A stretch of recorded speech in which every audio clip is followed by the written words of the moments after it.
May babae pa palang sumusunod sa ganyan. Pumapayag na akong mamanhikad tayo sa kanila sa lalong madaling panahon. Sabi mo, akala nyo ba hindi ko alam? Nung namanhikan kami, takam na kayong lamunin kami. Akala nyo malakas kayo? Narinig mo ba ang sarili mo? Para kang makatang walang utak.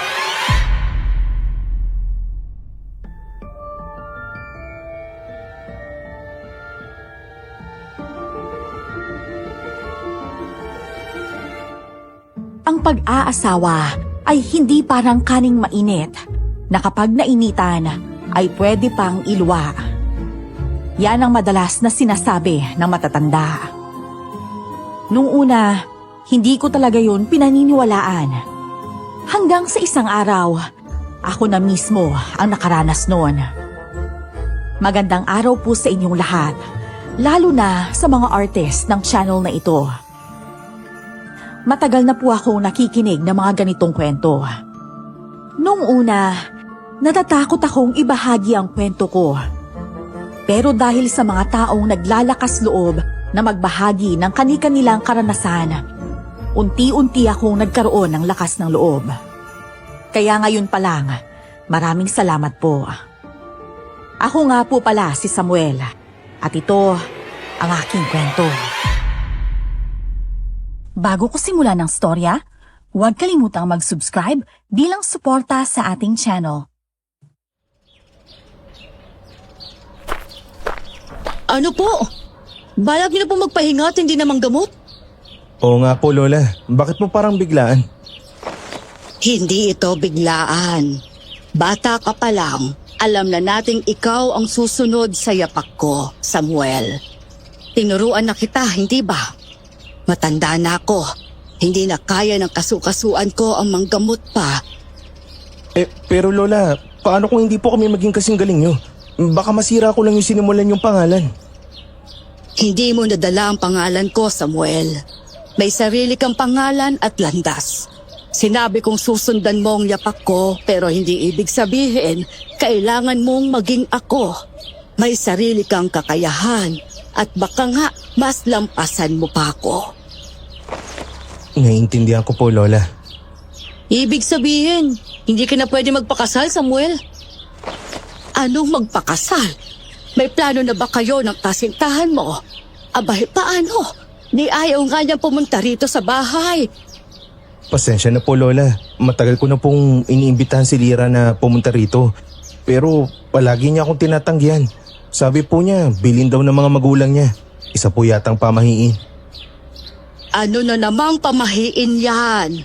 Yung tipong dapat mamanhikan muna bago siya madala dito?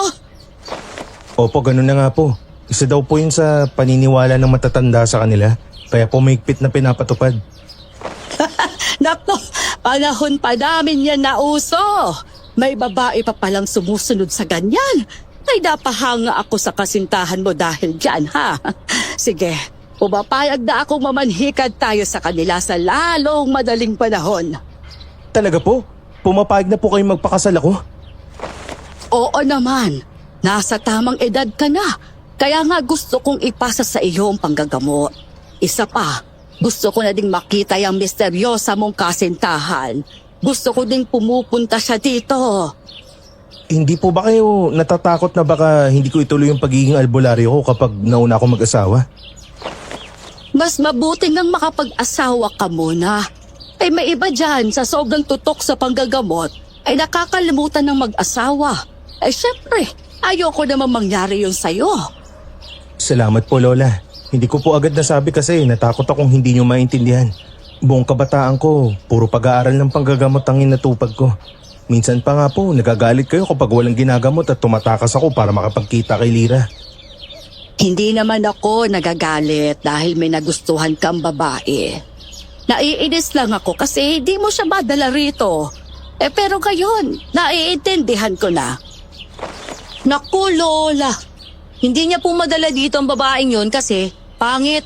Nagdadahilan lang po yan si Samuel. Baka ayaw niya lang po mapahiya sa atin. Hoy, ano pinagsasabi mo dyan? Biro lang. Saan mo ba nakilala ang babaeng yan, ha? Hindi siya basta babae. Siya ang mapapangasawa ko. At ikaw, Belinda, huwag kang ganyan sa kanya kapag dito na siya tumira ha. Ano? Dito siya titira?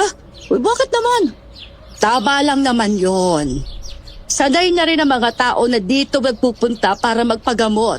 At dapat dito siya tumira kapag kinasal na kayo. Ako po, Lola.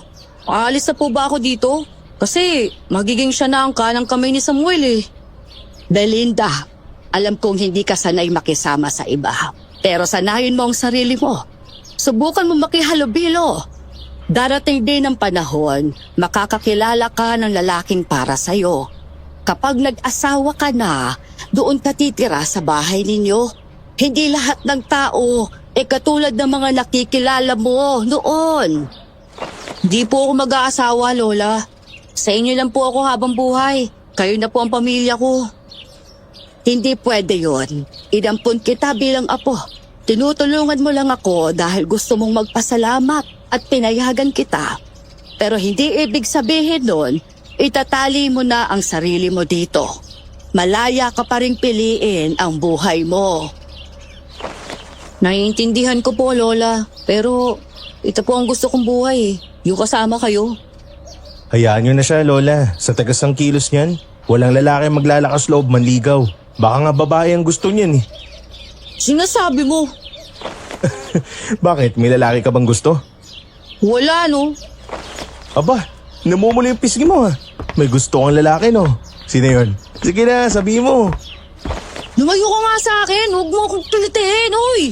Kahit anong gawin mo, hindi ko sasabihin. Talaga lang ha? Ha? Huwag kang lumayo, dito ka lang. Sino yan? Yung anak ba ni Aling Talia? Hindi. Hindi ko gusto yung mukha nun, no? Ang alingasaw kaya ng kilikili. Daig pa ang pinakulo ang hinog na bayabas. Hoy, kayong dalawa. Hindi na kayo mga bata, ha? Tigilan nyo yung habulan dyan sa alabesa. Mabaya'y matapot pa mga halamang gamot ko.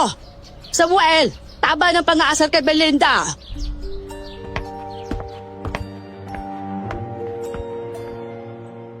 Bata pa lang po kami ni Belinda ay palagi na kaming magkasama. Inampun siya ng lola ko dahil nawalan siya ng pamilya. Isang malaking trahedya na ayaw sabihin sa akin ni Lola. Kaya naman, sanay kaming magbiruan sa isa't isa. Kahit mga dalaga't binata na kami, batang paslit pa din kami sa mata ni Lola Pilar. Siya na din ang naging alalay ni Lola, habang ako naman ay naghahasang maging susunod na albularyo sa aming angkan. Sabado ng hapon, abala kaming tatlo ni na Lola Pilar at Belinda. Ito ang araw na pupunta kami sa bahay ni Nalira para mamanhikan. 2 barangay lang ang layo ng bahay ni Nalira sa amin, kaya sumakay na kami sa tricycle. Pagdating namin doon, nahanda na ang lahat at hinihintay na lamang kami.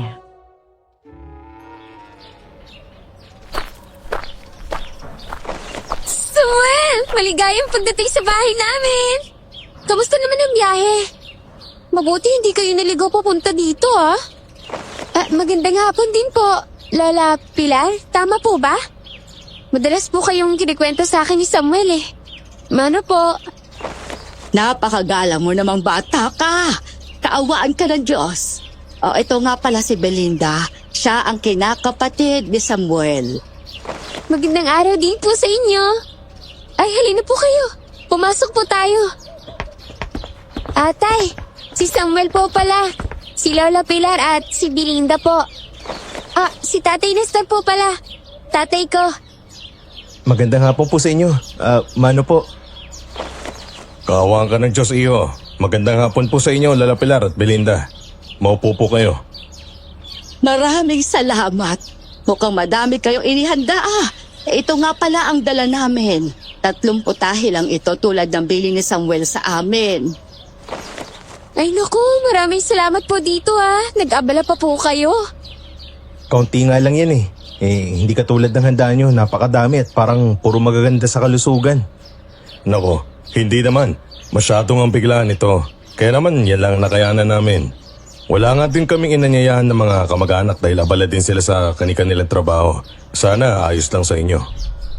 Nako, ayos lang naman. Kami nga din, walang masyadong kamag-anak kaya kami lang ang nakarating dito. Ang mahalaga naman po ay kaming dalawa ni Samuel eh. Kami naman po ang ikakasal at magsasama pagdating ng araw. Tama naman. Ang nga pala, iha. Ay sigurado ka na ba talaga kay Samuel? Lola naman po. Sa totoo lang po, matagal ko na pong sinasabi kay Samuel na magpakasal na po kami. May mga bagay pa po kasi kaming hindi magawa hanggat hindi kami ikinakasal eh. Masaya po akong malaman na sinusunod ng anak ko ang pamahiin ng pamilya namin. Bilang isang ama at ako lang po ang nagpalaki sa kanya, hangad ko po ang makakabuti sa kanya. Siguro naman po, Lola Pilar, nauunawaan niyo ang ibig ko pong sabihin. Tatay naman. Ano po ba yung sinasabi ninyo? Nakakahiya eh. Ayos lang yon, iha. Di lang sa amin ng lalaki, naiintindihan ko ang iyong ama. Mabuti naman po kung ganun. Halina po kayo. Simulan na natin kumain habang patuloy po natin pinag-uusapan ng kasal.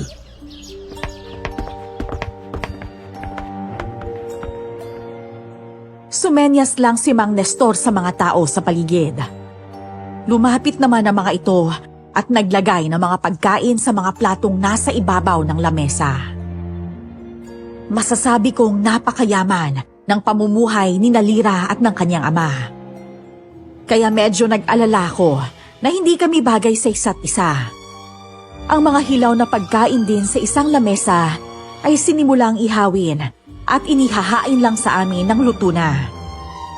Hindi ginagalaw ng mag-ama ang pagkaing dala namin. Kaya naman, ito ang nilantakan ko para hindi mapansin ni Lola. Ayoko kasing magkaroon siya ng hindi magandang tingin kay Lira at sa ama nito. Pagkatapos kumain, ay may inasikaso sandali ang mag-ama, kaya umalis sa harapan namin. Kaya naman, sinubukan kong maglakad-lakad sa paligid ng kanilang malaking bahay na bato. Mansyon na nga siguro ang tawag dito.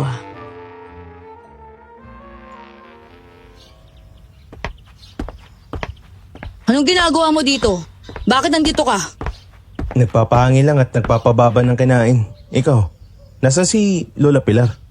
Nasa loob siya. Nakikipagkwentuhan sa mga kasambahay. Ngayon na nakita ko siya, sa itsura at kilos niya, masasabi kong bagay naman kayo. Pero ewan ko, may kung anong pakiramdam na parang hindi rin kayo tugma eh. Parang may kulang. Ano ibig mo sabihin? Gusto ko ni Lira. Gusto ko siya.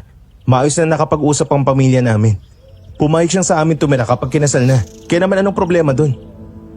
Sa usapan walang problema, pero may kakaiba sa kanila. Kahit si Lola, nararamdaman niya ang kakaiba sa mga taong nandito. Rektahin mo nga ako, Belinda. Ano bang gusto mong iparating? Sa tingin ko, aswang si Lira at ang kanyang ama.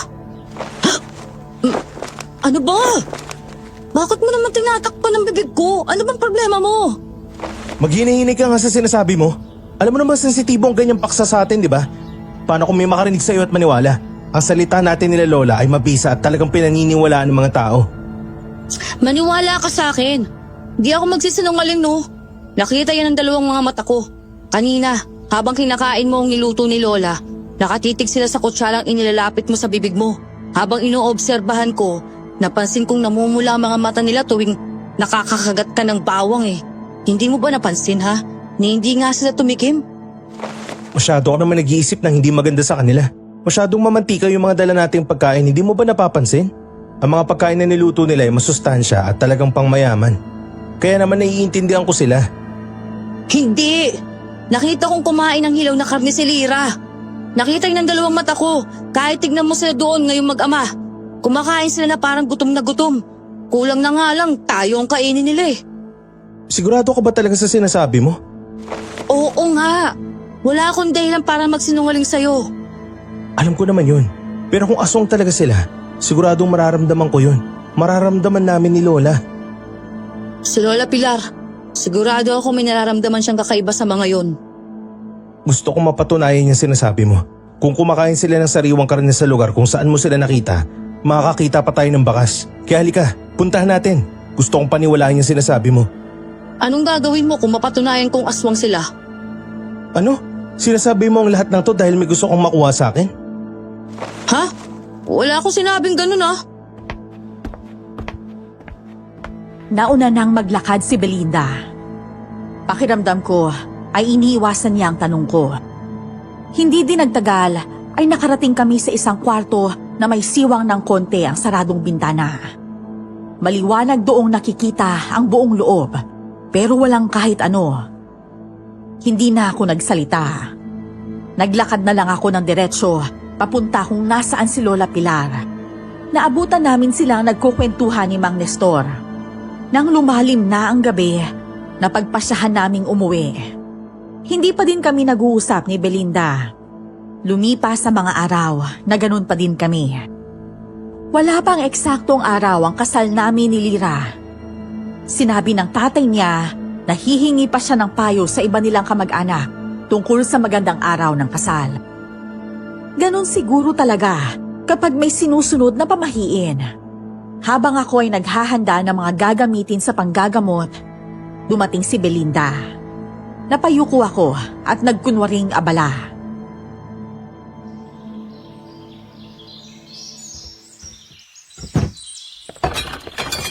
Hanggang kailan mo balak akong iwasan, Samuel? Ha? Ako? Iniiwasan ka? Hindi ah. Sadyang wala lang tayong pag-uusapan. Huwag ka nang tumanggi. Alam ko iniiwasan mo ako. Bakit? Dahil natatakot kang may sabihin na naman ako tungkol sa babaeng yon? Hindi nga siya basta babae lang. Ano ka ba? Siya ang mapapangasawa ko. Bakit hindi mo yun matanggap? Ano bang dapat kong itawag sa kanya? Ate? Ninang? Tia? O ano pa? Anong gusto mo? Eh hindi ba wala namang tamang salita ang pwedeng itawag sa kanya kundi isang babae dahil hindi ko naman siya kaano-ano? Bakit hindi mo siya tawagin sa pangalan niya? Ay, yan ba ang dahilan kung bakit hindi mo ako kinakausap? Aminin mo nga sa akin, Belinda. Kapatid ba ang tingin mo sa akin? Ha? Bakit mo na itanong ang bagay na yan? Umamin ka nga. Nagsiselos ka ba dahil magpapakasal na ako? Hala siyang kapal na mukha. Hoy, hindi totoo yan ha? Kung hindi totoo, bakit hindi ka makatingin sa akin? Kapatid lang ang tingin mo sa akin. Kaya bakit naman ako magkakagusto sa'yo? Kilala na kita mula pa noon. Alam ko ng takbo ng isip mo. Kaya hanggang ngayon, iniisip ko pa din kung totoo ba ang nakita mo. Hindi siya mawala sa isip ko. Hindi ko alam kung dahil sa'yo o kung dahil si Lira ang damay dito. Hanggang ngayon, inaalam ko pa ang lahat. Kaya hanggang maaari, gusto ko tang iwasan para ayoko magkaroon ng hindi pantay na paghusga. Sinasabi mo bang pati si Lira iniiwasan mo? Hindi pa kami nakikita ni Lira. Sabi niya, pumunta sila ni Mang Nestor sa kanilang kamag-anak. Yung mga ninuno nila ang hinihingan nila ng payo sa araw ng kasal. Kaya hindi pa din kami nakikita. Ibig sabihin, ako lang ang iniiwasan mo. Hindi nga kita iniiwasan. Sige na, nasa labas na yata yung magpapagamot. Alalayan mo na lang sila pagpasok dito at alamin ang sintomas nilang nararamdaman. Tumango naman si Belinda. Yun talaga ang trabaho niya rito sa bahay noon pa man, kahit si Lola Pilar pa ang albularya. Kaya hindi na namin binago ang sistema. Dahil maraming nagpapagamot, kinakailangan ng mabilisang proseso. Pero pulidong trabaho. Pagsapit ng gabi, kanya-kanya kaming nagpahinga. Gabi na din dumating si Lola Pilar galing sa kanyang mga kaibigan. Yun na lang kasi ang ginawa niyang libangan simula nang ako na ang nanggagamot. Kinabukasan, habang naghahanda ako ng mga gagamitin, ay hindi pa bumabangon si Belinda. Kaya agad ko itong pinuntahan sa kwarto niya at nasalubong ko si Lola.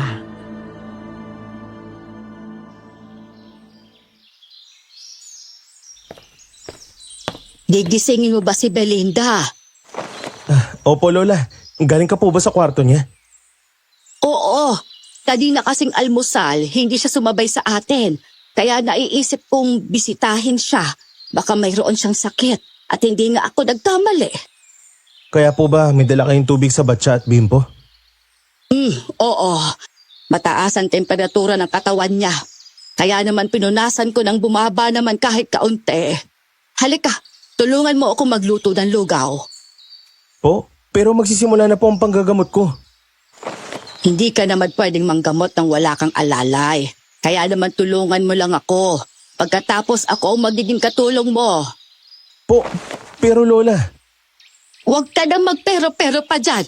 Kailangan makakain si Belinda at makainom ng mabisang gamot sa trangkaso. Hindi siya pwedeng malipasan ng gutom, lalo na ngayon.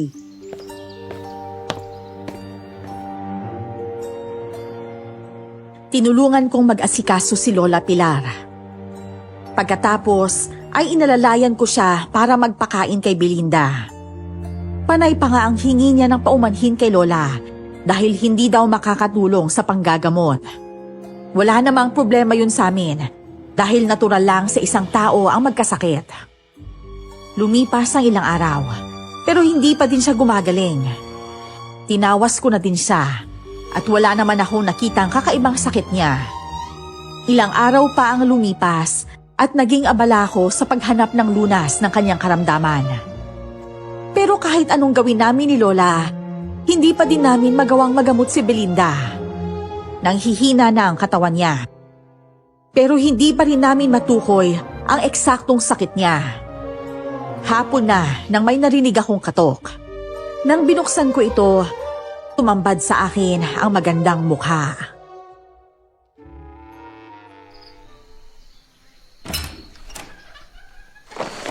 Lira, anong ginagawa mo dito? Bakit ka nandito?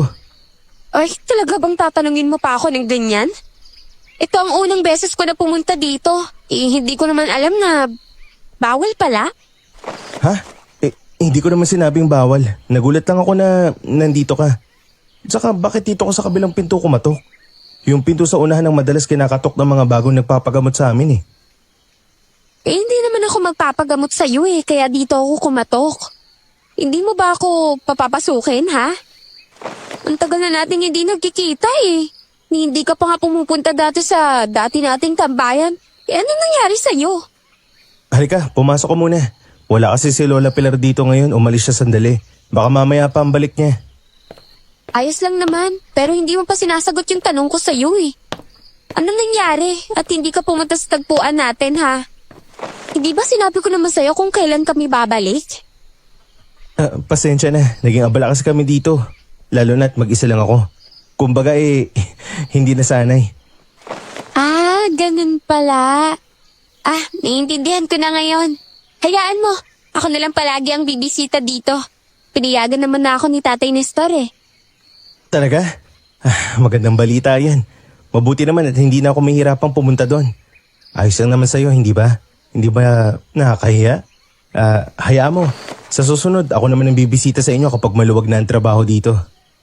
Naku, ayos lang naman sa akin. Gusto ko ding suportahan ka sa mga nakasanayan mo na bago pa tayo ikasal. Salamat Nga pala, anong petsa nagustuhan ng pamilya mo para sa kasal natin? Nakapagdesisyon na ba sila? Pag-aralan pa daw ni Lolo Madami kasi silang pamahiin lalo na sa petsa ng araw ng buwan ng kasal. Ibig sabihin ba nun, hindi tayo makakasal ngayong buwan? Tag-ulan kasi ngayong buwan. Hanggang sa susunod na 3 buwan Bakit? Bawal bang magpakasal kapag tag-ulan? Hindi naman talaga bawal. Talagang may pamahiin lang sila Lola hanggang sa ngayon sinusunod pa rin namin. Ang sabi niya bawal daw bawiin yun lalo na ngayong wala na siya. Natatakot silang baka hindi kami matahimik kung hindi rin siya mapanatag.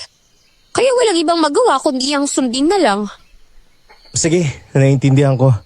Kahit ano naman ang mangyari, kakasal pa din naman tayo, di ba? Nga pala, nung namanhikan kami sa inyo, wala doon ang buong pamilya mo. Dapat sigurong ulitin namin yun nang kasama yung lolo mo. Hindi na kailangan, no? Ayos na yung unan yung pamamanhikan. Nagkasundo naman sina Tatay Nestor at Lola Pilar Kaya wala nang problema dun. May sakit kasi si Lola. Bawal siyang lumapit sa kahit sino. Nga pala. Kanina pa ako dito Hindi ko nakikita si Belinda. Nasaan pala siya? Nako, 3 linggo nang may sakit si Belinda. Kaya nga tambak ako ng trabaho dito Nasanay kasi kaming nagtutulungan ng mga gawain.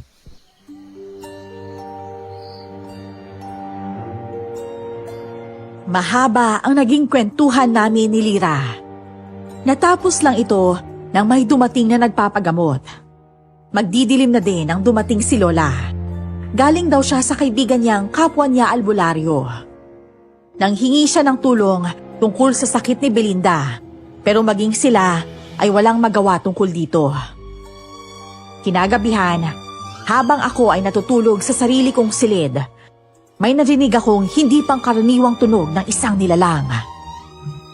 Hindi ako nagdalawang isip na lumabas para tingnan.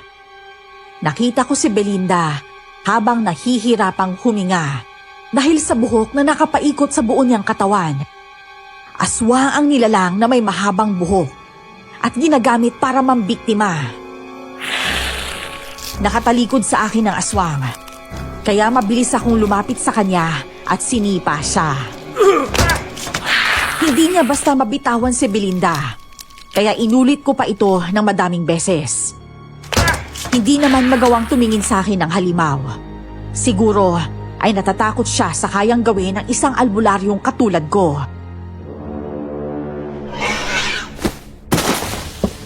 Kunin mo na si Belinda!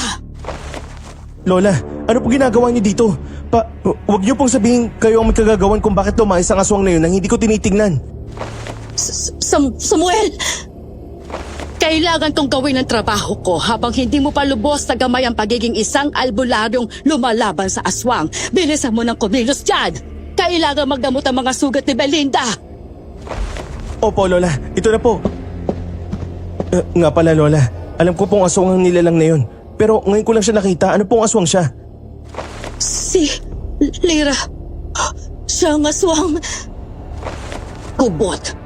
Yun ang tawag sa nilalang na yon. Hindi sila madaling makita at hindi talaga sila nagpapakita sa kanilang mga biktima. Pero bakit ang lakas ng loob niyang gawin po ito? Bakit po pumasok siya sa bahay ng albularyo? Galit, inggit, o pagkamuhi lang ang dahilan kung bakit niya ginawa ito. Kasi kung simpleng pambibiktima lamang, hindi siya namimili. Sigurado ako may malalim siyang dahilan kung bakit niya ito ginagawa.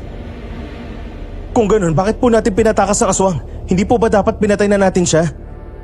Kung lalaban ka sa kanya kanina, pwedeng ikamatay ni Belinda. Kasi ang mga hibla ng buhok niya ay patuloy na sumisipsip.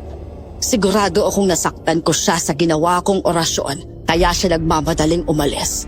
Alam ko din na ayaw niyang magpakilala sa'yo. Kasi siya si Lira! Si Lira ay aswang! Lola, ano pong gagawin natin kay Belinda? Simula nang mamanhikan tayo sa pamilya ni Lira, naging ganito na siya.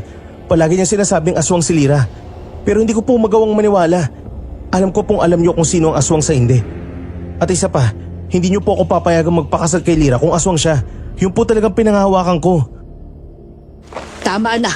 Hindi pa natin alam kung anong nangyayari kay Belinda. Ang sabi ng kaibigan kong albularyo, pwede daw na may galit ang sinumang nilalang sa iyo. Pwedeng ginagamit niya si Belinda para maghiwalay kayo ni Lira. Ano po? Sinasabi niyo po na pwedeng may aswang ang gusto ko tapos gusto niyo maghiwalay kami ni Lira? Ayaw niya may kasal kami kaya niya ginagawa to? Hindi po ba mas dapat kung ituloy ang pagpapakasal? Tama. Kung talaga mahal mo si Lira, ipaglaban mo siya. Pero gusto ko, habang hindi pa kayo kasal, sanayin mong sarili mo sa paggawa ng iba't ibang orasyon. Marami akong ituturo sa iyo at hahanap tayo ng tamang orasyon para sa sakit ni Belinda. Lola, masama po ba kung gagamitin kong orasyon para mahanap ang nilalang na gumawa nito kay Belinda? Talaga? Gagawin mo yan? Bakit bigla ka pong natuwa? May bago po ba dun? Hindi po ba kung ako ang may kasalanan kung nangyayari yan sa kanya, dapat ako din ang gumawa ng paraan para maalis po? Tama ka naman dyan. At natutuwa akong makita ang mahalaga din sa iyo, si Belinda. Kapatid na po ang turing ko sa kanya. Mahalaga na po siya sa akin at gagawin kong lahat para matulungan po siya. Mabuti naman kung ganon. Akala ko talaga natakot ka ng magmahal ng isang kapatid dahil hanggang ngayon hindi mo pa rin mahanap ang sarili mong kapatid. Marami na po tayong ginawang paraan. 2 dekada na siyang nawawala kaya sa tingin ko po hindi na natin kailangan umasa pa. Bakit? Sa tingin mo ba patay na siya? Hindi po. Pakiramdam ko ay buhay pa siya at ginusto niyang hindi umuwi dito. Matalino po si Tim. Kahit bata pa siya nang mawala, kung lumaki po siya at nagkaisip, sana tinulungan niya din po tayong mahanap ang sarili niya. Tama ka naman dyan. Sana nga'y mabuting pamilya ang nakapulot sa kanya. Umasa din po kung ganun ang nangyari. Oh, eto. Malinis na ang mga sugat ni Belinda. Nalagyan ko na rin ng mga gamot ang kanyang mga sugat dahil sa mahiwagang buhok na yon. Sige na, matulog ka na at magpahinga sa kwarto mo. Dito muna ako magbabantay sa tabi niya. Sige po, Lola. Lalagyan ko lang po ng pangontra ang buong parte ng bahay natin. Hindi na kailangan. Ayos na yung tanggapin na lang ang may mga pangontra. Hayaan na lang natin pumasok ang sino man. Maging alerto na lang tayo at sa susunod, sisiguraduhin kung mapapatay natin sila. Sinasadya niyo po pala yun? Oo. Isa pa, hindi lahat ng aswang ay masasama. Pwedeng may aswang na kakailanganin ng tulong natin. Kaya walang pangontra ang likuran ng ating bahay. Doon sila dadaan kapag kinailangan nila ang tulong natin. Gusto ko po sanang kontrahin ng sinabi niyo pero magtitiwala po ako sa lawak ng pag-iisip at plano niyo po, Lola.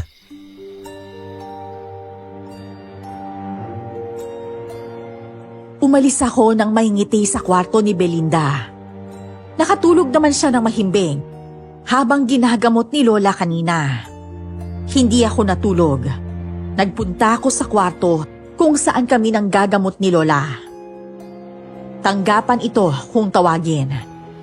Gusto kong malaman kung ano ba talaga ang ibig sabihin ni Belinda o kung totoo ang hinuha ng albularyong hinihinga ng tulong ni Lola Pilar.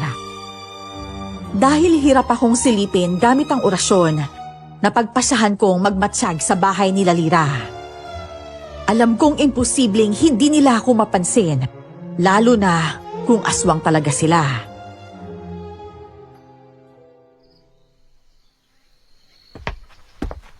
Oh, Samuel. Bagong gising ka lang ba o hindi ka pa natutulog? Bakit ang aga sa tanggapan?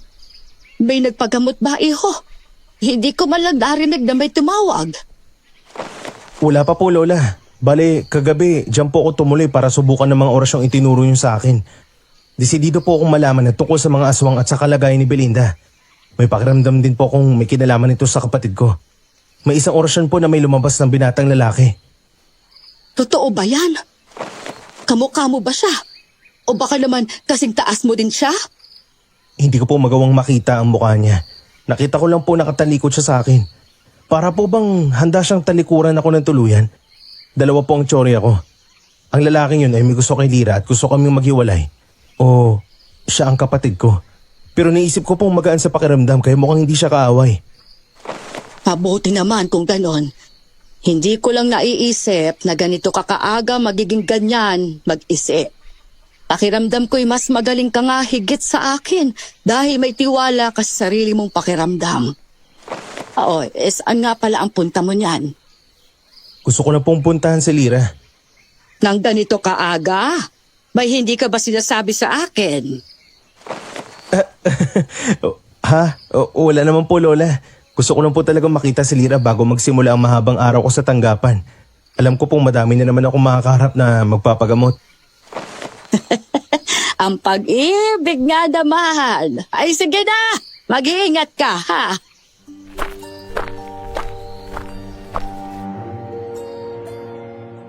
Tumango ako at nagpasalamat kay Lola Pilar. Sa bukiran ako dumaan dahil yun ang pinakamalapit na daan papunta sa barangay ni Lira. Isa pa, sa likuran lang yon ng kanilang malaking bahay. Kaya naman, alam mong hindi nila ako mapapansin. Hindi din nagtagal ay natanaw ko ang paligid ng bahayan nila. Mabuti na lang at ang bukiran na pwesto ko ay mataas.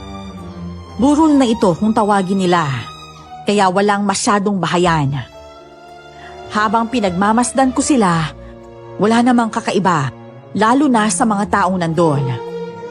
Gumagawa ng gawaing bahay, nagwawalis, may nagpupunas ng pader, parang mga normal na tao lang silang gumalaw. Walang kakaiba sa kanila, lalo na't walang senyales ng pagiging aswang. Habang kampante ako nagmamatsyag, may kamay na pumatong sa balikat ko.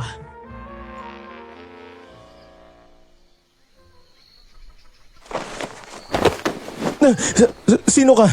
Anong ginagawa mo dito? Ikaw ang binatang albularyong namanhikan sa pamilyang yan. Bakit mo sila minamatyagan? Diskumpiyado ka ba sa pagkakakilala mo sa iyong mapapangasawa? Kilala mo ko? Sino ka ba? Anong ginagawa mo dito? Tanyag kayong maglola. Kaya sinong hindi makakakilala sa inyo? Tsaka teka lang. Ang dami kong tanong sa'yo pero tanong lang din ang sinasagot mo. Sa tingin ko, hindi tama yun. Sandali nga lang, bakit casual ka makipag-usap sa akin? Mukha namang mas matanda ako sa'yo ah. Sadyang malaki lang ang pangangatawan mo. Hindi naman kita kapatid kaya bakit kita tatawagin kuya? Kung tatawagin bakit ang manong, papayag ka ba? Mukhang hindi ka pa naman nagkakaanak kaya paano? Ano yung tatawag ko sa'yo? Ha? Sabi nila, matalino ka raw at madiskarte. Pero sa nakikita ko ngayon mukhang hindi naman totoo. Natatameme ka nga sa harapan ko eh. Sino ka ba talaga? Aray! Bakit ganun? Ano nangyari sa'yo? Bakit nasasaktan ka? Hinawakan mo lang naman ako at wala akong ginawang masama sa'yo. Para kung akong Huwag! Huwag mo akong hawakan. Magsabi ka ng totoo. Masama ka bang uri ng aswang? Ano? Nasabi mong aswang ako dahil lang nasaktan ka ng hawakan ako? Umalis ka nang sa harapan ko kung ayaw mong patayin kita. Bilang isang albularyo, makatiwiran ako. Hindi ako nananakit ng inosenteng aswang. May inosenteng aswang ba?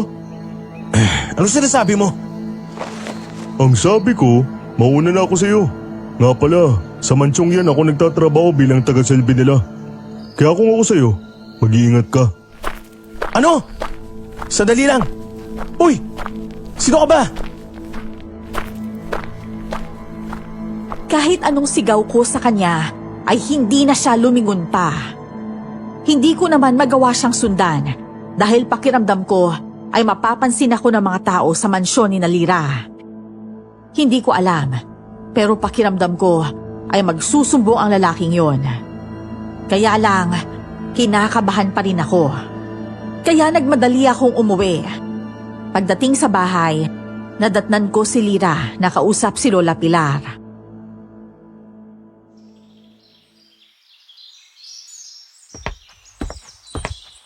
Oh, Samuel, saan ka ba galing? Bakit kayong ka lang dumating? Kanina pa kasi nandito si Lira. Hindi naman daw kayo nagkasalubong sa daan. Saan ka ba dumaan? Ano po? Ano? Bakit? May sinabi ba si Tatay Nestor sa'yo, ha? May nasabi ba siyang masama? Gusto niya bang maghiwalay na lang tayong dalawa? Ano? Sabihin mo sa akin! Ha? Wala naman siyang sinabing kahit ano. Hindi din kami nagkaharap. Bakit? May nangyari bang hindi maganda? Nag-away ba kayo? Oo. Hindi kami magkasundo dahil minamadali ko ang kasal. Gusto kong tigilan na nila yung kanilang paniniwala pero hindi naman siya pumayag. Sabi niya kung ipipilit ko daw yung gusto ko, hindi niya ako papayagang makasal kahit kailan. Ha? Bakit ka nga ba nagmamadaling may kasal tayo? Hindi ko naman hiningi ang bagay na yun sa'yo ah. Hindi nga. Pero gusto ko eh. Gusto ko maikasal tayo sa lalong madaling panahon. Gusto ko na palagi kang kasama. Gusto kong natutulungan kita dito. Darating din naman ang araw na yun. Mas magandang magpakasal tayo ng luwag sa loob ng mga taong mahal natin. Hayaan mo, palagi na akong bibisita sa bahay niyo para kahit maging abala ako, may oras ako para sa'yo. Talaga? Paglalaanan mo ako ng oras? Pero paano si Belinda? Hindi ba kailangan niya ng matututukan sa paggagamot lalo na ngayon? Ano? Anong alam mo sa sitwasyon ni Belinda? Ano kasi iho, habang nag-uusap kami, naikwento ko sa kanya ang sitwasyon ni Belinda at kung gaano ako kasayang tutukan mo ang pagpapagaling sa kanya. Kaya naman pala. Hayaan mo, Lira.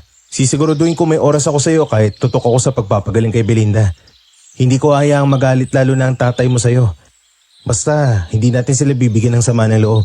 Mas masaya kung tanggap nilang ikakasal tayo. Kaya kami naman hikat sa pamilya mo, di ba? Kung kailangan, diligawan ko din ang tatay ni Nestor mo. Talaga? Gagawin mo ba talaga yung bagay na yan, ha? Palagi ka ba talagang bibisita sa bahay, ha? Sigurado ka na ba dyan? Oo naman. Ayoko ding lumaki pa ang away niyo mag-ama dahil sa akin.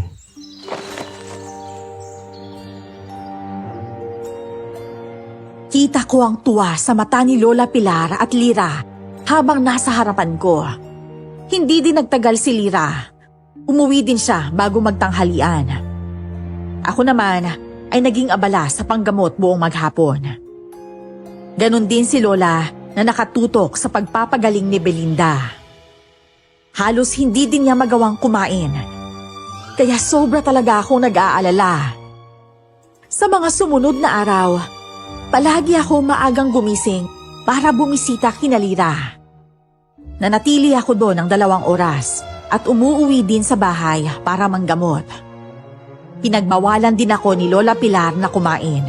Nakakahiya daw kapag ginawa ko yon, lalo na at hindi din kumakain si Lira kasama kami. Sumunod na lang ako dahil baka isa din yon sa pamahiin ni Lola. Habang nagpapahangin ako, umalis si Lira sandali nang may humawak sa kamay ko. Nagulat pa ako dahil sa lamig ng kanyang kamay. Iho, nabalitaan kong nangyari sa anak ko. Pwede bang gawin mo ang lahat para gumaling siya? Sige na, parang awa mo na. Po, ano pong ibig niyo sabihin? Sino pong anak niyo? Si Lira po ba? Pero wala naman pong sakit si Lira. At sino po ba kayo? Ako, si Sally. Nanay Sally ang tawag sa akin ng mga kasamahan ko dito. Ang anak ko ay ang babaeng nasa bahay ninyo. Ano po? Anak niyo? Si Belinda po bang anak niyo? Oo, sige na iho. Mangako ka sa akin. Tatalunin mo silang lahat at ililigtas mo ang anak ko. Sandali lang po. Medyo hindi ko po maintindihan ang lahat. Kung nandito lang naman po pala kayo at alam niyong anak niyo si Belinda, bakit hindi niyo po nagawang bisitahin man lang siya? Kailangan niyo po ng magulang. Sigurado po kung matagal na niya kayong gustong makita. Delikado pa ang sitwasyon namin ngayon. Hindi kami nagpapakita para sa kaligtasan niya. Kaya naman pakiusap, iligtas mo siya sa kakaibang karamdaman na nararamdaman niya. Sigurado akong sila ang may kagagawa ng lahat na nangyayari sa kanya. Sino pong sila na tinutukoy niyo?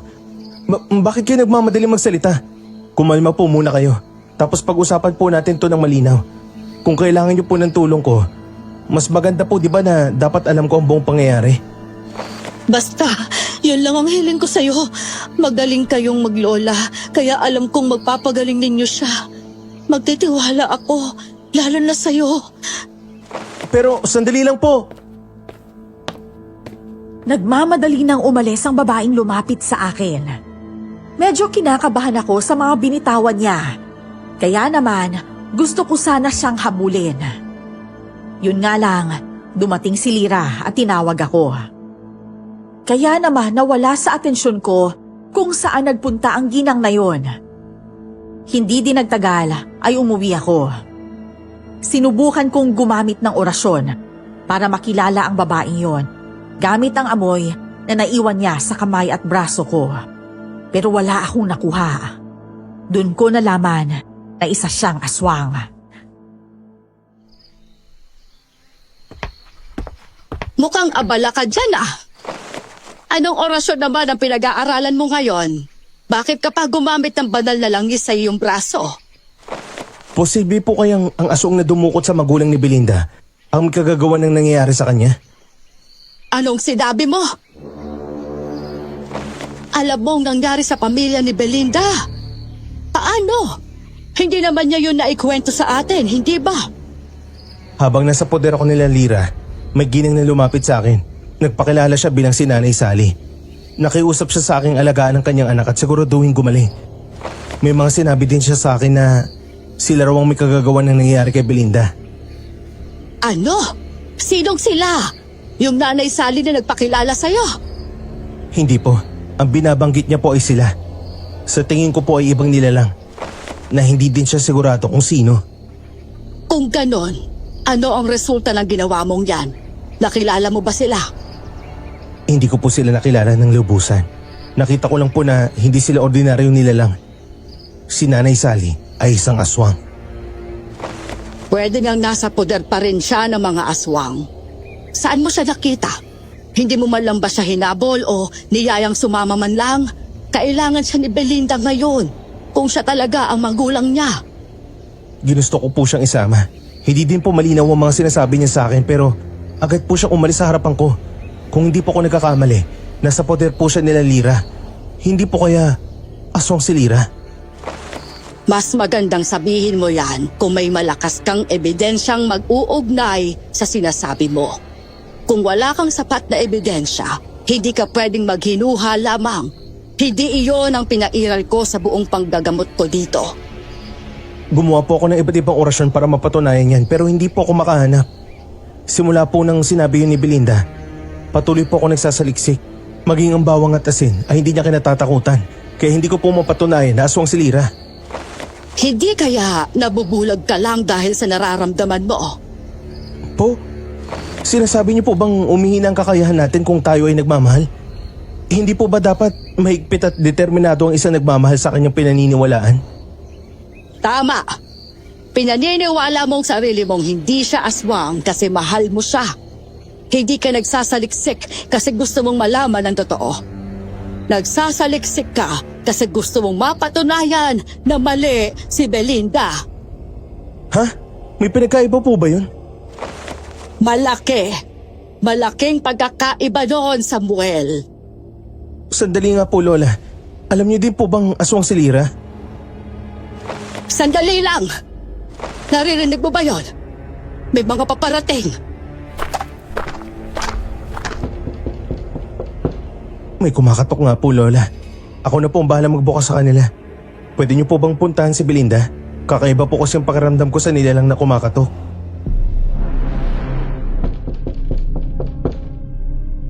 Hindi naman nagdalawang isip si Lola na pumunta sa kwarto ni Belinda. Ako naman ay dahan-dahang binuksan at pinakiramdaman ang nilalang sa likod ng pintuan. Hindi ko pa nabubuksan ng buo ang pintuan ay bumagsak na ang nanghihinang katawan ng kung sino. Nataranta ko at napasigaw. Kaya naman, nagmamadaling lumapit sa akin si Lola Pilar. Pareho naming inalalayan ang lalaking nanghihina at puno ng dugo sa katawan. Maging ang kanyang mukha ay ganun din. Karamdam din ako ng sakit sa palad ko nang hawakan siya, pero hindi ko yun ininda. Kumuha si Lola ng malinis na tubig at bimpo, habang ako naman ay nagsagawa ng mga pamahid sa mga sugat niya. Pantao ba yan? Hindi po, Lola. Pwede po ito sa kanila. Paano mo nalaman? Pakiramdam na naman ba? Hindi po. Kapag nakakahawak po ko ng aswang, parang kinukuryente ang kamay ko. Mas malakas ang enerhiya ng aswang. Mas malakas po ang sakit na nararamdaman ko. Ano? Talaga? Madalas mo namang hinahawakan si Lira, hindi ba? Opo, pero hindi ko po nararamdaman ng ganung senyales sa kanya. Kaya po hindi ako naniniwalang aswang siya. Hindi ko alam na ganoon mo pala siya talaga kamahal. Maging ang katawan mo ay nabulag na rin. Ano po? Ano po? Nasaan ako? Tulungan niyo po ako. Papatayin po nila ako. Nandito ka sa bahay ko. Ligtas ka dito. Kaya hindi mo kailangan mag-alala. Lola Pilar? Lola Pilar, ikaw po ba yan? Hindi po ba nananaginip lang ako? Ako nga ito. Bakit mo ako nakilala? Anong kinalaman natin sa isa't isa? Lola Pilar, si kuya po. Nasaan po ang kuya ko? Si Samuel ba ang kuya mo? Ha? Ikaw yung lalaki nakakita sa akin sa burol nung nakaraan ah. Ano nangyari sa'yo? Hindi ba aswang ka? Paano ka nasaktan ng ganito? Nandiyan ka pala kuya. Bakit hindi mo sinabi na sa likod lang kita? Sandali lang naman. Hindi ako makahinga. Ano bang sinasabi mo dyan? Lola Pilar, tulong po. Saan kayo unang nagkita? Paano hindi mo nakilala ang kapatid mo? At anong ginagawa niyo sa burol? Ay, akala ko hindi mo na ako bibitawan. Ganito po kasi yung Lola. Nung umaga nagpaalam ako sa inyo, yun ang araw na nagmatsyag ako sa burol sa likod ng bahay ni Lira. Sa kasamaang palad, nakita kong lalaking yan. Teka nga po, ano pong sabi niyo? Paano ko naging kapatid ng katulad niya? Lumaki lang ang katawan niya. Pero ang mukha ninyong dalawa, magkapareho.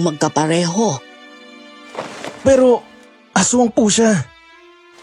Nung pinatay nila sila nanay at tatay habang naglalakbay kayo para manggamot, hindi ako pinatay ng mga aswang na yun.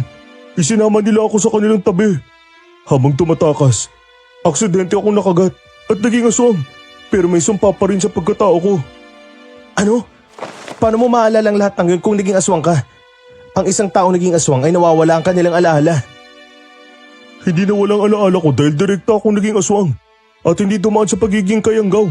Yung nasa pagitan ng dalawang nilalang. Pero kung ikaw ang kapatid ko, matalino yun. Sigurado kong uuwi yun kahit anong mangyari. Sinubukan ko, kuya. Ginawa kong lahat para makatakas. Pero hindi ko alam kung anong meron sa kanila. May ginagawa silang masamang ritual. Gamit yun, nababasa nila ang alaala ng isang tao. Nalalaman nila kung sinong nakasama at nakasalamuha ako. Kaya ganito ang natamo ko. Kung kaya nilang gawin yan, ibig sabihin kaya rin nilang pikeyin ang kanilang pagkatao. Aray! Ang sakit na likod ko! Anong meron sa likod mo? Patingin nga ako. Anak ng putya, ano to? Bakit may saksak ka sa gilid? Tumabi ka riyan. Ako mag-aasikaso sa kanya. Kumuha ka ng mga kailangan ko, mga dahon na pwede sa mga aswang. Opo. Ito na po, Lola. Hindi ko alam kung alin dito yung gusto niyong gamitin eh. Tinapala ni Lola ang sugat ng saksak sa gilid ng lalaking tumatawag sa akin ng kuya. Medyo diskumpiyado pa rin ako sa pagkatao niya. Isa siyang aswang. Kung totoo man ang mga sinasabi niya, hindi malayong ginagaya niya lang ang kapatid ko para makuha ang tiwala ko. Nagpatuloy ang panggamot at pagtatanong ni Lola sa kanya. Hanggang sa sinabi niya ang kanyang pangalan. Nagkwento siya ng pinagdaanan niya sa lugar na yon. Sandali nga, kanina ka pa nagsasabi tungkol sa mga nilalang na nagtago sa iyo sa mga lugar na yun pero hindi mo pa binabanggit kung sino sila. Kapag ba sinabi ko kung sino sila, maniniwala ka ba? Tim, ang kuya mo ay bulag lang sa pag-ibig pero marunong siyang makinig sa suwestyon at paliwanag. Kaya pwede mong sabihin sa kanya. Lola, alam niyo po ba tungkol sa sinasabi niya? Kuya, kapag po ba sinabi kong aswang si Lira, paniniwalaan mo ko? Paano mo nasabi yan? Siya ba ang gumawa ng mga sugat sa katawan mo? Hindi po, pero siya ang nagkutos ng lahat ng pananakit sa akin. Sinaktan niya ako dahil sa mga sinabi ko sa'yo nung minsan tayo nagkita. Ano? Pero sa bagay, tama lang yun. Binigyan mo ko ng ideya tungkol sa kanila. Hindi ba tama naman ako? Pareho lang ang nasa isip nating dalawa. Oo, bukod pa ron madami tayong kailangang iligtas. Ang sinasabi mo ba madami ang nakakulong doon katulad mo? Baka yung nagpakilalang nanay ni Belinda ay nakakulong din doon at kailangan nating tulungan. Pero hindi niya hinihingi ang tulong ko. Ang gusto niya ay matulungan ko si Belinda. Kaya hindi ba dapat yun ang simulan kong gawin? Ginagawa naman natin ang lahat. Pinapagaling natin siya. Pero sadyang may kakaiba lang sa sakit ni Belinda. Pero hindi ibig sabihin nun, hindi na natin tutulungan ang nangangailangan. Naiintindihan ko naman po, Lola. Pero kung malakas sila katulad ng sinasabi ni Tim, may laban po ba tayo? Baka ikamatay natin to. Lumaki kang magaling at madiskarte. Kaya sigurado akong marunong ka ring makipaglaban. Hindi ba noon, nag-ensayo kang mabuti dahil gusto mong mahanap si Tim? Talaga po? Hinahanap niyo ako? Pero bakit hindi niyo man ako natagpuan? Tumigil po ba agad kayo? Hindi tumigil ang kuya mo. Pinatigil ko siya. Alam kong hindi mo gustong mangyari yon. Gusto mong mapasaya ang kuya mo, hindi ba?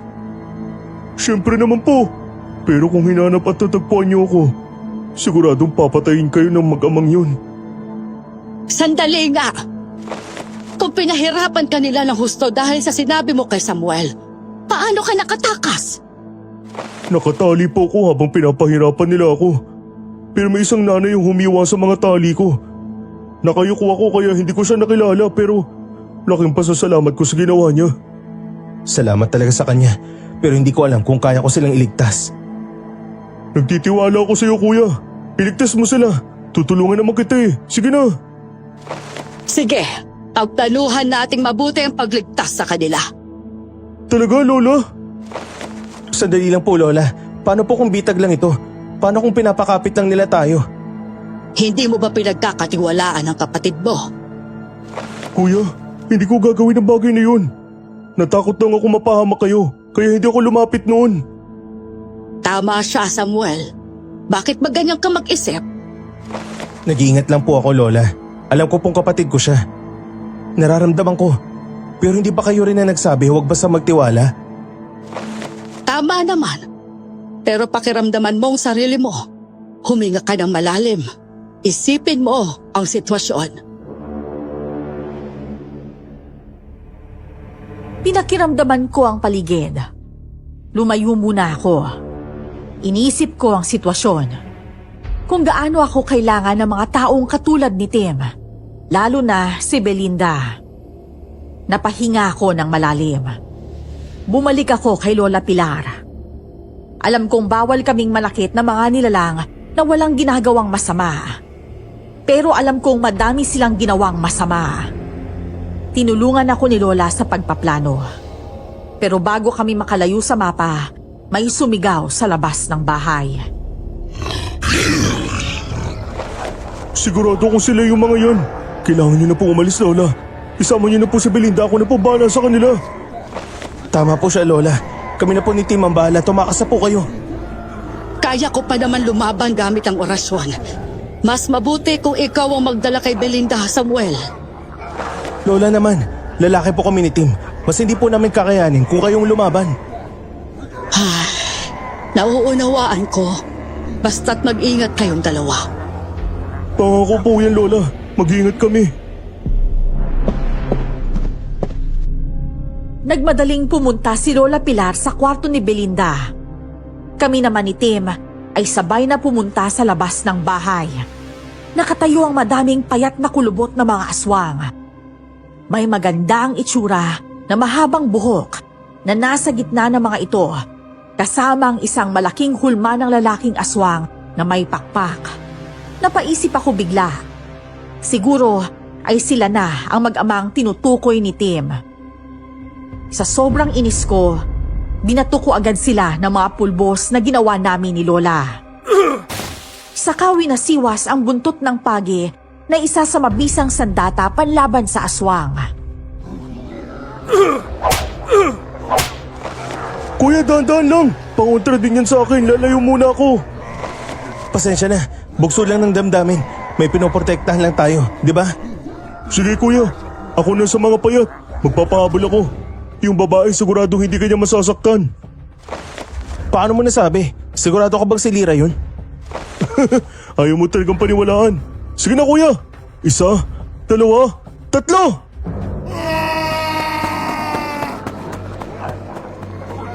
Nagmamadali akong sumugod sa malaking aswang. Hindi naman ako tanga. May isip naman ako, pero ang puso ko ang ayaw maniwala sa kung ano ang pinapahiwatig nila sa akin. Kampante lang ang malaking aswang na iniiwasan ang bawat hampas ko, mga atake at maging ang mga sipa ko. Nanatili namang nanonood ang magandang aswang na may mahabang buhok. Habang patuloy akong nakikipagbuno sa malaking aswang, nawala sa tabi niya ang aswang na babae. Kaya naman kinabahan ako at napatingin sa direksyon papunta sa bahay. Nakita ko ang likod niyang papunta sa loob noon. Bago pa man ako makakilos, sinipa na ako ng malaking aswang. Sumadsad ako sa lupa at nauntog ang ulo ko sa kung saan. Kailangan kong iligtas sina Lola Pilar at Belinda. Hindi sila pwedeng abutan ng babaeng aswang. Alam kong siya ang kumuha kay Belinda nung nakaraan. Kaya naman, hindi ko ininda ang sakit at lumundag papunta sa kanya. Hinawakan ko ang buhok niya para pigilan. Pero napasigaw lang ako dahil sa sakit. Nasugatan ako ng matalas niyang buhok. Saan ka pupunta? Akong kalaban mo. Pinunit ko ang laylayan ng damit ko at tinali ang kamay kong may sugat. Bago pa man ako makalapit sa babaeng aswang, ay hinawakan na ako sa kwelyo ng malaking aswang. Sinampal niya ako sa mukha at binato sa malayo. Namilipit ako sa sobrang sakit. Pinilit kong tumayo at kinuha ang nakalagay sa bulsa ko. Isang maliit na kutsilyong may orasyon. Sinipat ko ang layo ng malaking aswang at binato ito sa kanya. Narinig ko ang daing niya dahil sa sakit. Natamaan siya sa kanyang balikat at habang inaalis niya ito, nasasaktan din siya. Kaya naman nakita kong bumagsak siya sa lupa. Kinuha ko ang pagkakataong yon para tumayo. Inayos ko ang sarili ko at tiningnan ang paligid. Wala sa paligid ang babaeng aswang. Wala din ang madaming payat na aswang. Siguro ay hinabol nila si Tim na mabilis kumilos dahil aswang siya. Akala mo ba mapapatay ako ng maliit na bagay na ito? Kung hindi ka niyan mapapatay, bakit hindi ka makagalaw? Sabi mo, ikaw ba si Mang Nestor? Anong dahilan nyo? Akala nyo ba hindi ko alam? Nung namanhikan kami, takam na kayong lamunin kami. Akala niyo malakas kayo? Hindi niyo alam na aswang kami kung hindi lang tanga ang anak kong babae. Hindi talaga mananalong kasamaan sa kabutihan. Hindi kami magpapalin lang sa inyo. Narinig mo ba ang sarili mo? Para kang makatang walang utak. Mabilis na hinugot ng malaking aswang ang nakatarak sa balikat niya. Saka sumigaw ng malakas at tumayo. Malalaking hakbang ang ginawa niya papunta sa akin. Kinuha ko ang natitirang pulbo sa bulsa ko. Binato ko ito sa mukha niya. Pero nakapagbuga lang siya ng malakas na hangin. Ang hangin na yun ay sobrang baho at hindi talaga pangkaraniwan. Kaya naman napayuko ako. Bago pa ako makatingin sa kanya, ay may malakas na suntok akong naramdaman sa ulo ko. Sa sobrang lakas, ay bumagsak ako sa lupa. Kita ko ang galit sa kanyang mga mata. Kasunod nun, ang pag-amba niya sa akin ng kanyang mahabang kuko para saksakin ako. Hindi ako magalaw. Napako ako dahil sa sobrang sakit ng suntok niya kanina. Kaya naman, wala akong ibang nagawa kundi ang pumikit at tanggapin ang magiging kapalaran ko. Nakarinig ako ng pagsaksak sa kalamnan, pero hindi ko naramdaman ang sakit. May mahinang pag-inda din akong narinig, pero hindi yun mula sa akin. Kaya naman minulat ko ang mata ko at nakita kong nakatayo si Tim sa harapan ko. Nakayuko siya paharap hanggang sa unti-unti siyang natunaw sa hangin. Hindi! Tim! Bakit mo ginawa yon? Anong ginawa mo hayop ka sa kapatid ko? Hindi ko kasalanan kung gusto kang iligtas ng kapatid mo. Kasalanan mo kung bakit siya namatay. Magbabayad ka! Halimaw ka! Ha! Sa sobrang galit ko, ay tinadyakan ko siya ng sobrang lakas. Binigay ko ang lahat ng lakas ko. Kasabay nun, ang pagkuha ko ng ilan pang kutsilyo sa bulsa ko. Mabilis kong pinagsasaksak sa katawan niya. Kasabay ng mga sipang, alam kong hindi niya maiiwasan. Hindi ko na malayang umiiyak ako habang ginagawa yon.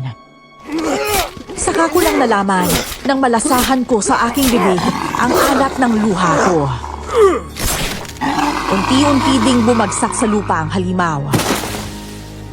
Nang nakahiga na siya, lumundag ako at inapakan ang mga kutsilyong may orasyon para lumubog ito sa katawan ng aswang. Nakarinig ako ng malakas na hiyaw at pagdaing sa sakit, pero wala akong pakialam. Walang awa ko pa siyang pinagsusuntok sa mukha hanggang sa wala na akong masuntok. Sa sobrang sama ng loob ko, hindi ko na malayang naging isa na siyang abo sa lupa. Ikaw ba si Lyra? Ikaw ba ang babaeng pakakasalan ko? Huwag ka namang panggap! Alam kong aswang ang buong angkan nyo. Gusto mo lang ako mapangasawa para mapalapit sa amin. Para patayin kami, hindi ba? Hindi sumagot ang magandang aswang na nasa harapan ko. Kaya naman, mabilis akong lumapit sa kanya. Pero hinampas lang niya ako ng kanyang mahabang buhok palayo. Natumba ako sa lupa. At muling ininda ang sakit ng likod kong natamo ko kanina sa pakikipaglaban. Hindi pa din ako nagpatinag. Alam kong may asin pa ako sa bulsa ko. Kaya naman kinuha ko ito at sinaboy sa mukha niya at mga buhok niyang papalapit sa akin. Sumisigaw akong sumugod papunta sa kanya. May bulsa ang likod ng salawal ko kung saan nakalagay ang matalas na gunting. Napaghandaan ko na ito bago pa man mangyari. Alam kong magkakaharap kaming muli ng babae minsang kumuha kay Belinda. May ideya na ako pero hindi ko lang matanggap. Pero ngayong nasa harapan ko na siya, wala akong ibang gagawin kundi harapin ang masakit na katotohanan.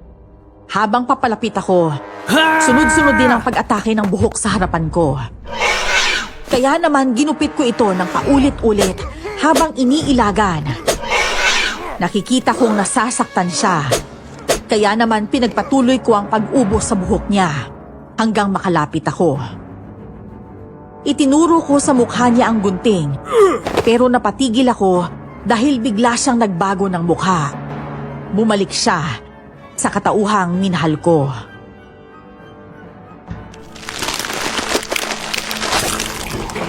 Wag!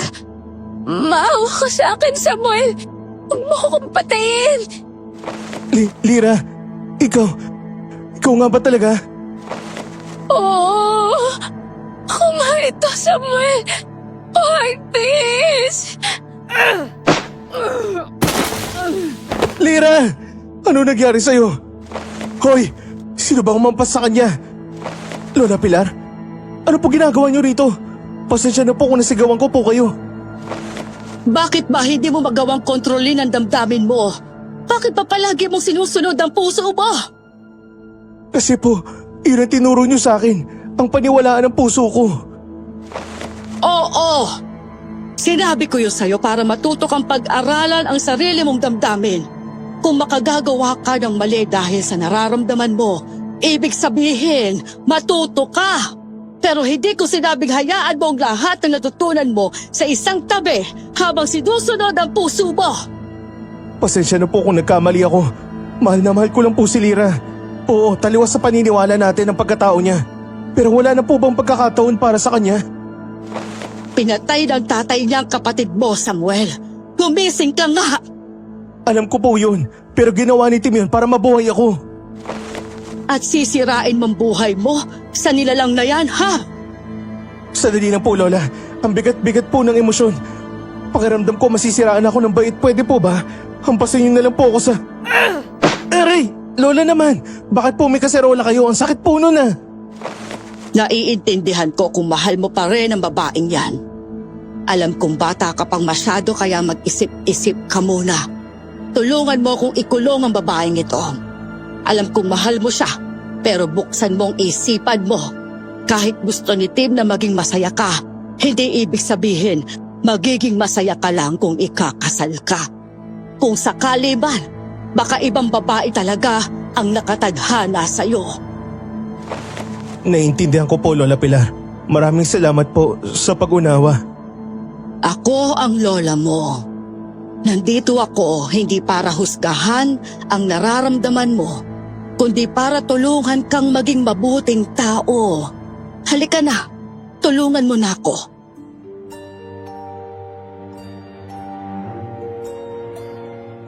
Binuhat namin si Lira papunta sa isang kwarto.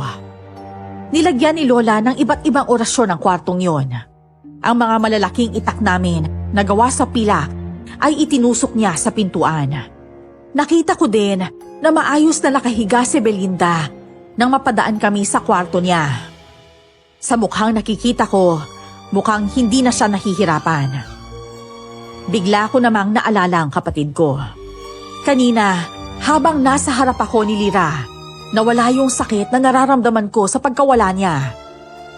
Hindi ko alam kung dahil ba sa nabigyan ko siya ng hustisya sa pagpatay sa aswang na si Nestor o dahil nang ibabaw lang talaga ang pagmamahal ko sa babaeng kaharap ko.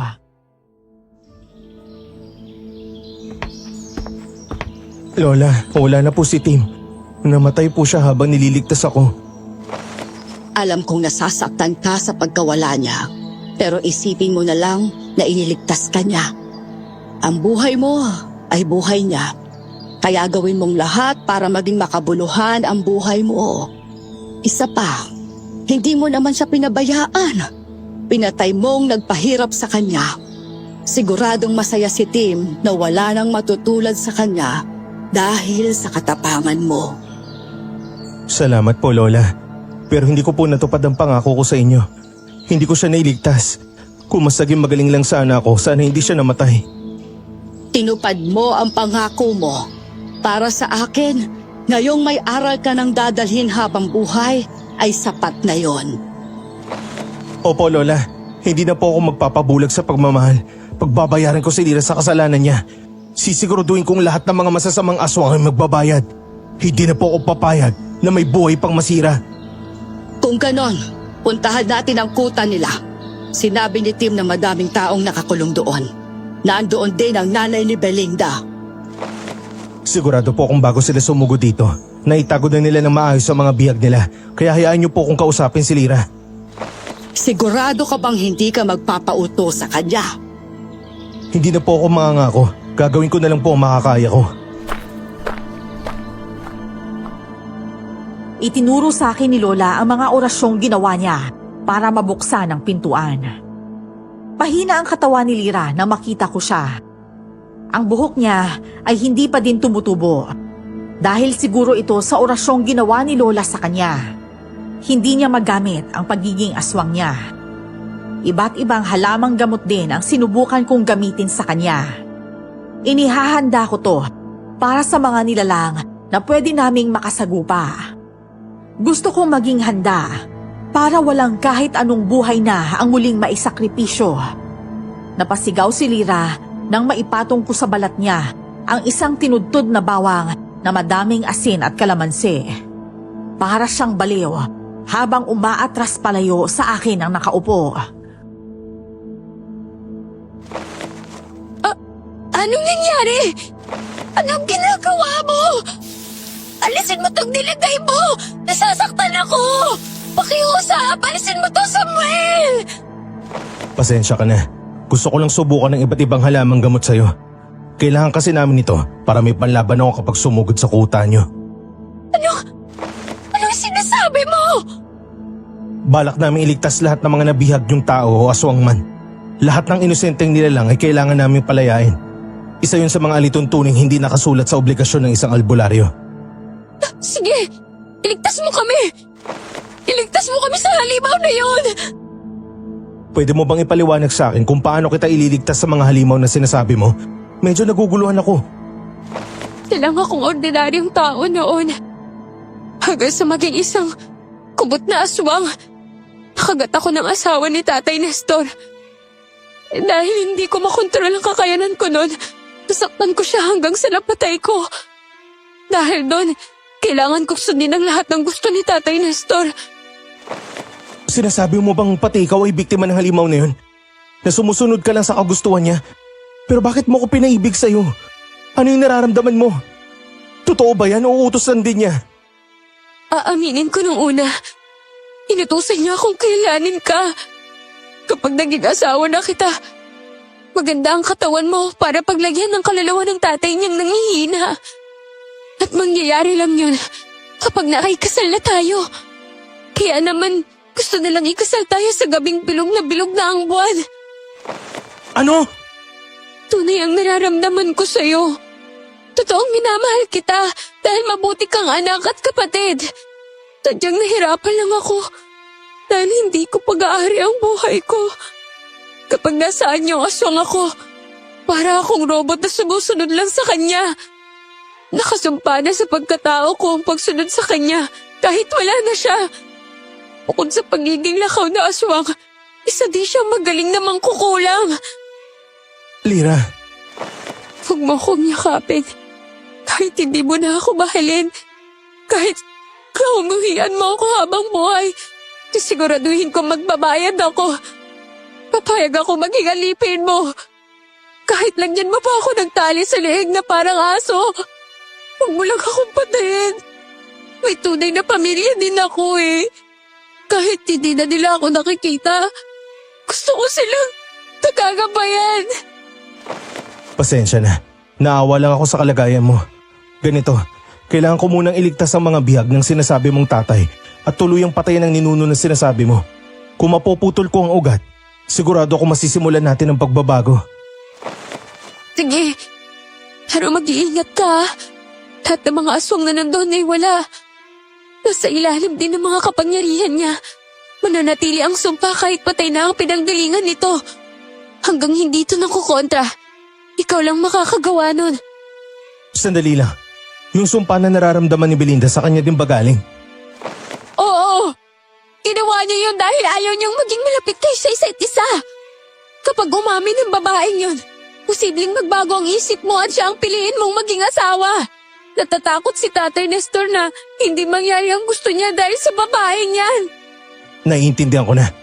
Pwede bang humiling sa'yo? Anong hihilingin mo? Huwag mo na siyang tatawagin tatay. Sa tuwing naririnig ko yan, bumabalik ang galit ko at natatakot akong baka masaktan kita. Nga pala, saan ko matatagpuan ang kuta? Sabihin mo sa akin ang detalye ng bawat bahay niyo. Sa ganun, alam ko ang iiwasan sa hindi. Dinitalye sa akin ni Lira ang lahat. Magaan sa pakiramdam ko ang pakinggan siya na para bang nagsasabi siya ng katotohanan. Matapos niyang sabihin sa akin ang lahat, agad akong umalis at sinabihan si Lola Pilar. Pero sinigurado kong naibalik ang orasyong makakapagpigil kay Lira na lumabas. Sa totoo lang, kahit may mga nasabi siyang nakakatulong sa akin, hindi ko pa din maiwasang magdalawang isip. Isang pag-iingat lang para wala ng buhay na masakripisyo. Iniwan ko na lang din si Lola Pilar at Belinda sa bahay. Nakasarado din ang aming tanggapan. 1 linggo na ang nakakalipas. Pagdating ko sa mansyon, maingat kong hinanap ang lugar kung saan nakahiga ang sinasabi nilang ninuno nila. Nakita ko itong nakahiga, kaya naman sinaboy ko sa mukha niya ang pulbos ng rowan. Sumigaw ito sa sakit at unti-unting nabilaukan.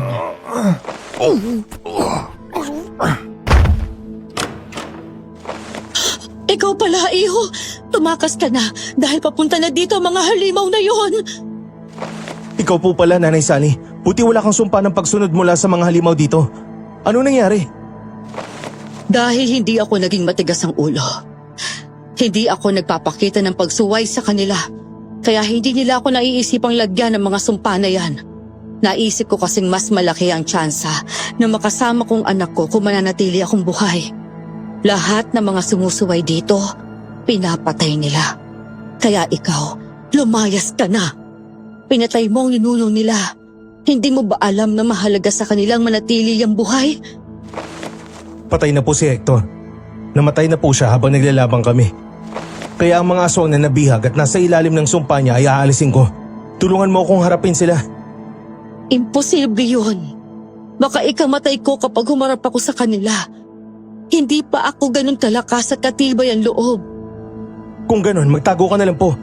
Kailangan mo pong maging ligtas hanggang makauwi tayo. Kailangan ka po ni Belinda. Sigurado ka bang kaya mo? Opo, hindi po ako pupunta dito kung hindi. Sige na po, naririnig ko na ang mga sigawan nila. Mukhang malapit na po sila. Sige, mag-iingat ka ha. Tumakbo si Nanay Sally sa tagong pwesto. Ako naman ay naghintay sa pagdating ng mga aswang na wala sa kanilang sarili. Binuksan ko ang bag ko at kinuha ang madaming garapon ng asin. Nang makita ko sila, sinaboy ko ang mga ito sa harap nila. Mukha namang mahihina silang aswang, kaya hindi nagawang lumakad papunta sa akin at lagpasan ang mga limpak na asin. Kinuha ko ang pagkakataon na yon para paghahampasin sila sa ulo ng kaserola.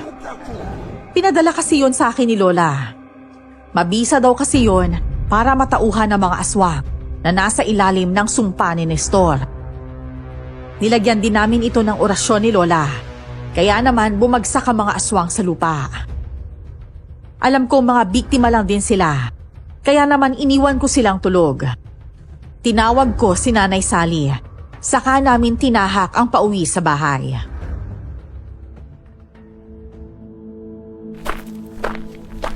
Anong ginawa mo? Bakit hindi mo pinatay ang mga yun? Mga aswang sila na pumapatay sa mga tao. Mga biktima lang din po sila ng nilalang na si Nestor. Pinatay ko na siya, kasama ang kanyang ama. Siguro po isapat na yun para palayain ng lahat. Kasama na po kayo. Gusto ko pong bigyan sila ng pagkakataong mabuhay. Pero mga aswang kami. Siguro nga po mga aswang kayo. Kung titignan ng iba, kakaiba kayo sa aming mga tao. Pero anong pinagkaiba ng aso sa pusa? Bakit po sila pwedeng mabuhay pareho sa iisang mundo? Tama ka naman dyan. May puntong sinasabi mo. Kung magiging mabuti silang aswang, pwede silang mabuhay kasama ng mga tao. Pwede ka pong mabuhay kasama ang anak mo pong si Belinda. May isip at puso ka po. Kaya mong kontrolin ang sarili mo. At yun din po ang ibibigay kong pagkakataon sa kanila. Paano kung may ilan sa kanila ang pumatay? Paano kung may ilan sa kanila ang taliwas ang paniniwala?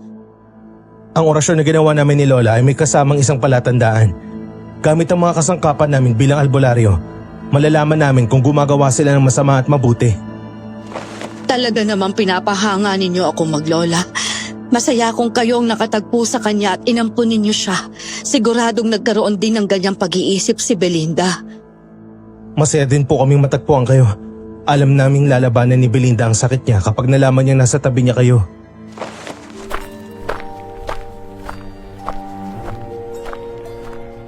Hindi din nagtagal ay nakarating kami sa bahay. Nagulat kaming nasa maayos na lagay na din si Belinda. Kumakain ito na masaya kasama si Lola Pilar. Kaya naman sumali na lang kami ni Nanay Sally. Pagkatapos kumain ay pinuntahan ko si Lira. Humingi siya ng tawad sa lahat ng nagawa niya at nangakong hindi na mananakit ng kahit sino. Naawa naman si Lola Pilar kaya pinayagan niya itong lumaya. Kahit masakit sa akin, hinayaan ko siya.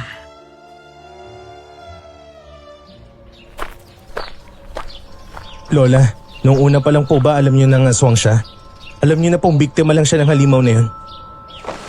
Oo, alam kong tatanungin mo ako kung bakit ko yun nagawa. Pero gusto kong mapalapit sa kanya. Gusto ko din siyang tulungan na makalaya kasi trabaho natin yon. Naiintindihan ko po, Lola. Minsan napapaisip ako kung bakit hinahayaan niyo munang maranasan ko kaysa sabihin niyo ng direkta ang solusyon. Pero ngayon, naiintindihan ko na. Iba po kasi ang aral na maibibigay ng karanasan kaysa sa mga salita. Alam ko pong sobrang makapangyarihan ng salita pero ang matuto sa karanasan ay napakahalagang bagay. Kaya maraming salamat po.